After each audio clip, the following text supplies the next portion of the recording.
Every year, the U.S. military releases thousands of photos. Soldiers, helicopters, dogs. But look at this one. The soldier's face, wide open. The dog's eyes, blacked out. That is not a mistake. Tonight, the Breed Files opens a case most people never learn exists. The 1%. Dogs buried so deep inside America's most secret units that their identities are protected like the men they serve beside. By the end of this file, you'll know what it takes for a dog to get to that level. What one of them did on the most famous night in modern military history. Why one dog's name was so sensitive, it took the President of the United States to declassify it. And the one page of this file that America is still trying to make right. Start with the odds, because the dog in that photo beat all of them. Thousands of dogs wear a U.S. military harness. Almost none of them will ever see special operations. By some estimates, 1 dog in 100 makes it. And the ones who do are usually not the biggest or the strongest. The Belgian Malinois, about 70 pounds. Light enough to strap to a handler's chest for a parachute jump. Fast enough to hit 30 miles an hour. And wired with a work drive that does not have an off switch. Because at this level, almost anything washes a dog out. A flinch at gunfire, a half-second of hesitation in a dark room, even too much aggression. Yes, too much. These dogs work inches away from friendly soldiers, in the dark, in chaos. The military doesn't need a weapon that's hard to control. It needs a teammate who never loses their head. Now picture where that teammate goes to work. 2 in the morning, 30,000 feet up, the altitude where passenger jets cruise. The ramp opens, and a dog jumps. In 2011, a Malinois named Kara and her handler set the world record for the highest human dog parachute jump, 30,100 feet, both of them wearing oxygen masks. That's not a stunt, that's a delivery system. And the equipment matches. When the Navy SEALs bought armor for these dogs, they paid $86,000 for 4 vests, body armor, a harness rated for parachute drops, and a camera on the dog's back, streaming what the dog sees, in the dark, straight to the handler. And no, before you type it, the titanium teeth story is a myth. It exploded right after one of these dogs became world famous in 2011. The truth is more boring and better. A military dog gets a metal crown the same way you would, when a tooth breaks. Their weapon was never the bite. It's the nose, and what they're willing to walk into behind it. The man behind the false wall, the wire under the dirt floor. The things that kill soldiers are exactly the things a dog finds first. Which brings us to the real question of this file. Why would anyone censor a dog? Here's the first layer. These dogs deploy with units whose names you're not supposed to know, on missions that stay classified for decades. A face is information. A name is information. And information gets people killed. If that sounds like an exaggeration, October 2019, American operators cornered the leader of ISIS in northwest Syria. He ran into a dead-end tunnel. What went in after him was a Belgian Malinois. The dog was injured in that tunnel, live electrical cables, and was back on duty soon after. America wanted to thank that dog, and the Pentagon's answer was, the name is classified. Think about that. The mission was announced to the world. The dog's name was not. It took the President of the United States posting a declassified photo to introduce Conan. 4 years of service, roughly 50 missions, a ceremony at the White House. And the handlers standing off camera? Anonymous, to this day. But security is only half the answer. To understand the other half, why they protect these dogs like their own, you need to hear one radio call. Afghanistan, summer of 2009. A SEAL team is in a firefight at a woodline. A handler named Will Chesney releases his dog. A Malinois named Cairo. Cairo goes where the guns are, because that's the job. And minutes later he comes back, the long way, around a stone wall. Because he can't jump it anymore. Shot in the chest, shot in the front leg.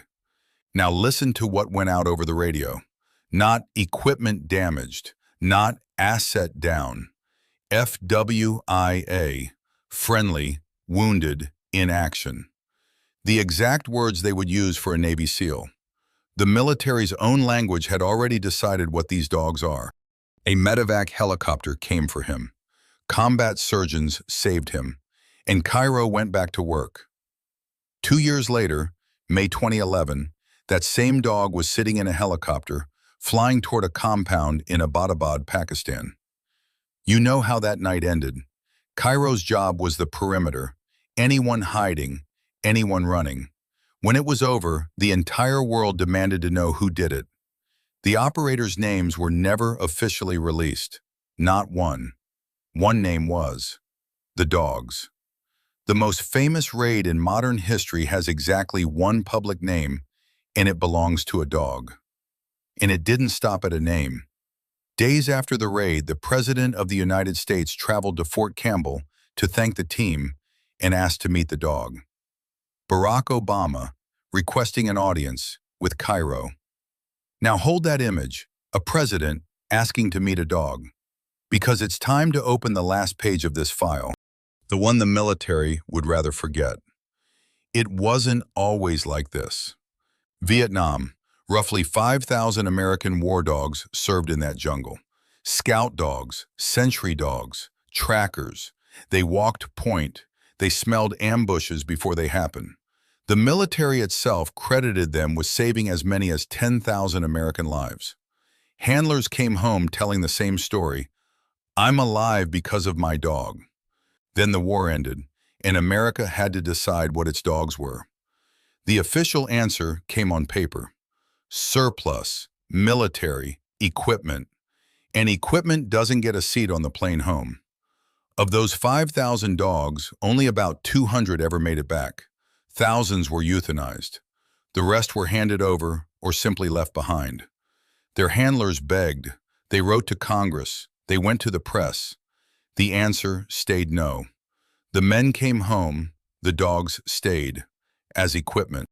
Those Vietnam handlers never let it go. They fought for decades.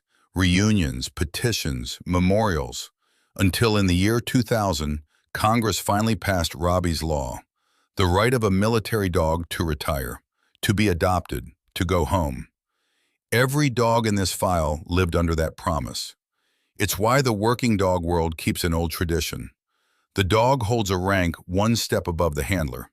Ask why, and the answer handlers repeat most is, so you never forget who you answer to.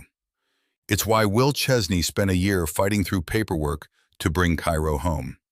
And here's the part of that story nobody expects.